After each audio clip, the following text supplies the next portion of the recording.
Got any plans for the weekend? A movie? Shopping? How about prepping for the rapid spread of infectious disease?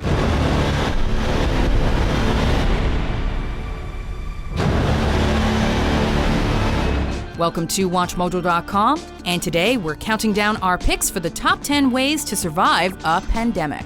I don't feel so good. For this list, we're looking at the most practical ways you can increase your chances of staying alive if an outbreak of infectious disease were to take over the world right at this moment.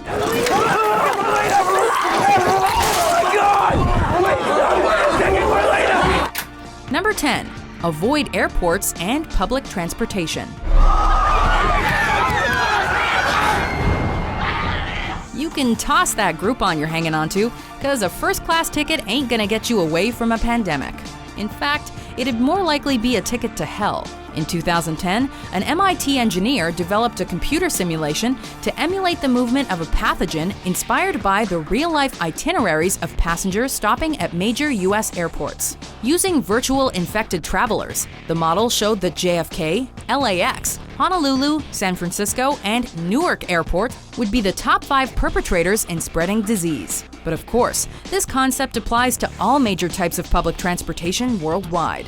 Bottom line, either have private transportation lined up or suit up for the worst-case scenario. Suit up. I'm trying to. Number 9. Get a coverall suit, also known as a boiler suit. Where are you taking her? Hold on a second, wait! Oh my God, Marlena, stop! We've probably all seen movies or video games where our heroes are geared up in high-tech protective suits that look badass. We've likely all wanted to wear one at one point or another, and now you're in luck, because that's exactly what you'll need in such dire circumstances. What are you wearing? It's a hazmat suit. That stands for Hazardous Materials Men's Suit Wearing. If you rent more than 4 times a year, it just makes sense to buy. There's a good chance you won't be able to save the world wearing one, but at least you can protect yourself when venturing out. We also recommend buying protective face gear, such as masks and safety goggles, to go along with your coveralls, which you can find at your local face mask and safety goggles emporium. Actually, they're not bad, you guys. They fit on your face really, really snug. Get the nail gun. Number 8. Procure an emergency light source. Where's the generator? Pay the power company all you like, but don't expect them to be working when all hell breaks loose. Losing electricity could mean anything from eating your ramen raw and cold to freezing to death. Since everyone around you will also be suffering through a blackout, expect emergency generators to grow legs and disappear in no time. Do you think this is an ugly candle? No way, man. There's no such thing as an ugly homemade candle. Fortunately, there are emergency light sources you can still use, such as candles, matches, fuel-powered light, and solar hand-crank flashlights. Creativity is born during times of adversity and will hopefully lead to new discoveries to brighten up your surroundings, like a light bulb vase. Remove it to fill the bulb up with water, then put back the batteries and LED and add some flowers. Thanks for watching. Number 7. Make sure you have filters to clean air. Time to clear the air. Usually, an outbreak occurs through physical contact, but if it becomes an airborne outbreak, the stakes are very high. We'd all like a decontamination system installed on our front porch, and maybe some pressurized rooms, but who has money for that? Other than equipping yourself with oxygen masks, having proper air filtration around the house can reduce your chances of being contaminated. Air purifier products with HEPA filters are recommended by Centers for Disease Control and Prevention. We must tell you, however, that some can cost almost $1,000. You're worth it though, right? Mr. wants the 200 now, yeah? Oh, bro, honest to God, I'm broke. Mr. Gazzo says I should get the 200 to break your thumb, you understand? Please. Huh? Please. No, bro. Number 6. Hoard antibacterial products. They're all covered with filthy germs, aren't they, Smithers? Why, what do you mean, sir? No matter how protected you are, an outbreak is still frightening because you can't see the bacteria dancing around us. But you can break up the dance floor by sanitizing everything around you. During the 2014 Ebola crisis, the most popular items were bleach and disinfectants. Stocking up on bleach and germicidal wipes, along with other solutions, should be your priority. It's crucial for everyone to sanitize things like garbage bags, couches, and doorknobs on a regular basis. After that, you can head to the dance floor, where hopefully the only thing that's dirty is the dancing.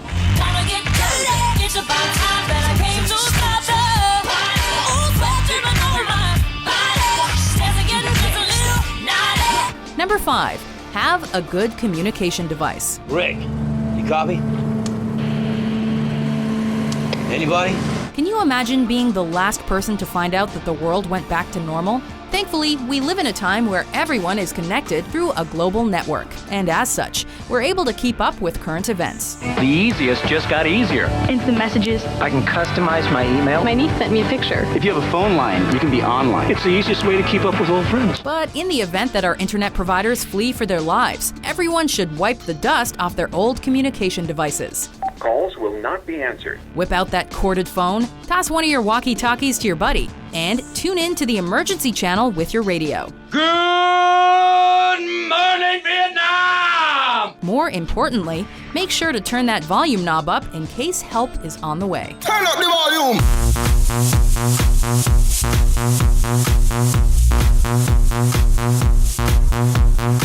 Number 4. Get water filtration. Water sucks! No, stop. It really sucks! If the world has ended, things are pretty bad. You don't want to make matters worse than they already are by having to drink urine. Some other emergency items that often disappear during times of crisis are water and water filters. It's usually recommended that you prioritize stocking up on bottled water before switching to your tap water. But in the event that you're roaming the wasteland and come across a water supply, as long as you have a way to decontaminate the water, just be grateful that it's another day you don't have to drink pee. Ugh.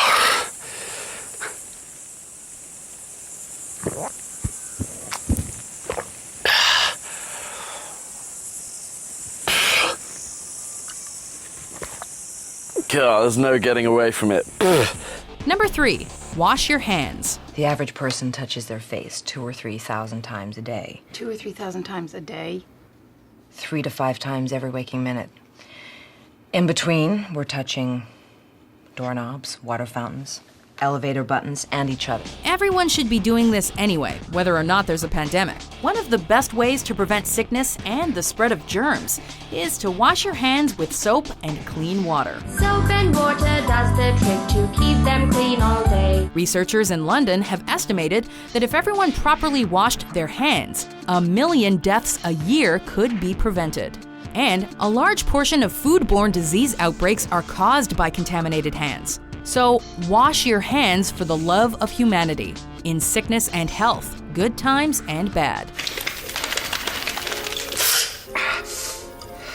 Number 2, stock up on essential supplies. Anyone even working here? Just get the cereal. We're getting close to our number 1 pick, but without our essential supplies, nothing matters. Looking back at the past, some of the worst outbreaks in history lasted for quite some time. The Black Death held on for 4 years, with some sources saying it was closer to 7, and the 1918 Spanish flu persisted for over a year. So, regardless of what the next pandemic is, you should only stock up on supplies that can last you for a long period of time.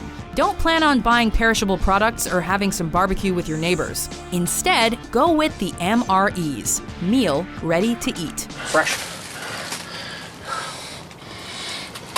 Well, this slinky thing, it ain't over yet. Make sure to hoard all possible first aid kits, supplements, vitamins, and antibiotics while you're at it. I feel we're about a year's worth of food now, and the goal is to really have 2, 3, 4 years. Cap it off. That's the last one. We're all done with the rice. Before we unveil our top pick, here are some honorable mentions. Remove the used product from front to back and dispose of the product based on your facility protocol. I feel so confident in this structure. I bet you I can drink some of this chocolate syrup without falling into the thing. Glad Quick Tie are the only bags with 3-ply strength. They won't break like this bargain bag. You should get to the point where anyone else would quit, and you're not gonna stop there.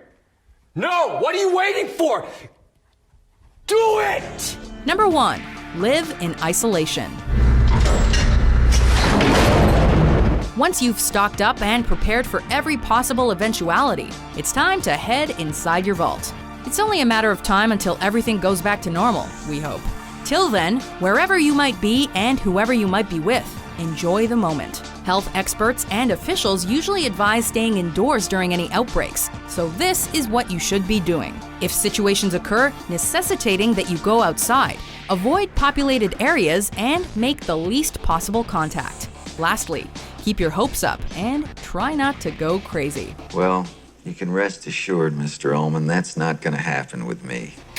Do you agree with our list? It's all just nonsense. What do you think are the best ways to survive a pandemic? Run! Dude, I can't take all this running, man! For more productive top 10s published every day, be sure to subscribe to WatchMojo.com. An unidentified virus strain is rapidly spreading across the state of New Jersey.